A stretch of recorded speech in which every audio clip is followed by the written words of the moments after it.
دیکھیں T L P نے 192 جگہ پر بلاکج کیا تھا.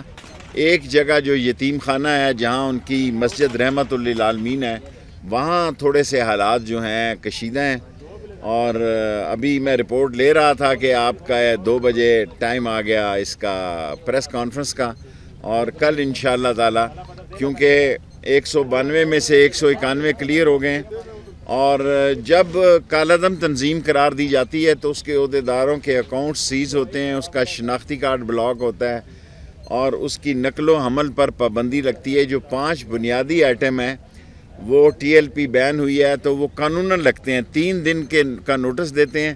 3 دن کا نوٹس دیا ہے، 1 مہینے کے اندر انہوں نے ہمیں جواب دینا ہوتا ہے، اور اگر اس کو ڈسبینڈن کرنا ہے تو اس کے لیے لا منسٹری اور اٹارنی جنرل اور فروغ نسیم صاحب وہ اس پر کام کر رہے ہوں گے، وہ پھر ریفرنس جائے گا. کوئی مذاکرات کا عمل اس وقت نہ جاری ہے نہ میرے نوٹس میں ہے، اور بات جو ہے وہ مذاکرات کی ہم نے کافی 2-3 مہینے کہی لیکن وہ کسی نتیجہ نہیں نکلی. وہ ہر صورت میں اپنے ایجنڈے سے پیچھے ہٹنے کے لیے تیار نہیں ہے. حکومت کو اپنی ریٹ قائم کرنے کے علاوہ کوئی چارہ کار نہیں. جیسے پرائم منسٹر، جیسے وزیر اعظم نے کل کہا عمران خان نے کہ آپ 1 ارب لوگوں کی اس طرح مسلمانوں کی ناموس رسالت کی توہین نہیں کر سکتے، اور کل پھر ایک بہت زبردست بیان دیا ہے عمران خان صاحب نے جیسا یونائٹڈ نیشن میں دیا تھا، اور مجھے امید ہے کہ کل پھر بھی وہ دیں گے اسلام آباد کی ایک میٹنگ میں، کیونکہ ہم کسی صورت میں بھی ناموس رسالت پر بات نہیں آنا دینا چاہتے.